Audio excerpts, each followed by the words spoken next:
It's time for a very different project today than our usual programming. I'm going to build a really small tiny house. This right here is a 20-plus-year-old yacht club galvanized snowmobile trailer. It's almost exactly 8 feet wide by 10 feet long, and I've leveled it kind of crudely just so that way that the deck is somewhat level. And I'm going to be using a PT, pressure treated frame around the edge that bolts to the frame. And I'm going to be reflooring it, adding an inch of foam to the floor to insulate it, and doing everything really tight so rodents can't get into it. And yeah. So I always put a cone here because it makes it less likely for you to trip over the wheel support. And these trailers are not the heaviest, but they're designed to carry 2 snowmobiles and plus gear, which could weigh upwards of a couple thousand pounds. And so the rails are 1/8 inch thick steel, and they're pretty sturdy.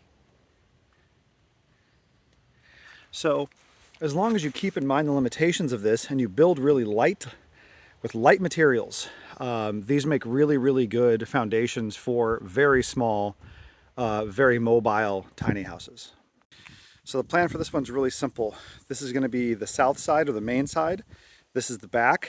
It's going to be a 6-foot wall with a shed roof going up to 8 feet, and a door on this side near the tongue, and a couple windows on each side, and that's it. Very simple, very basic.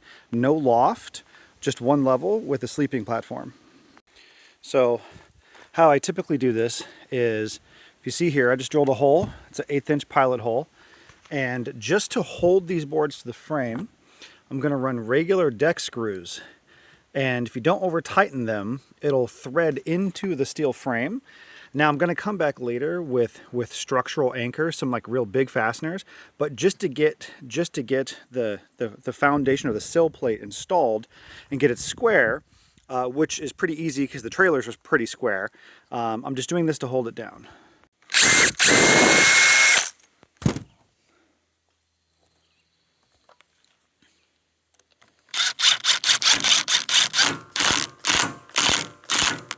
That's it. It's held down temporarily.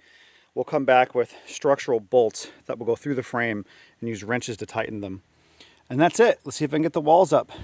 A future video to follow.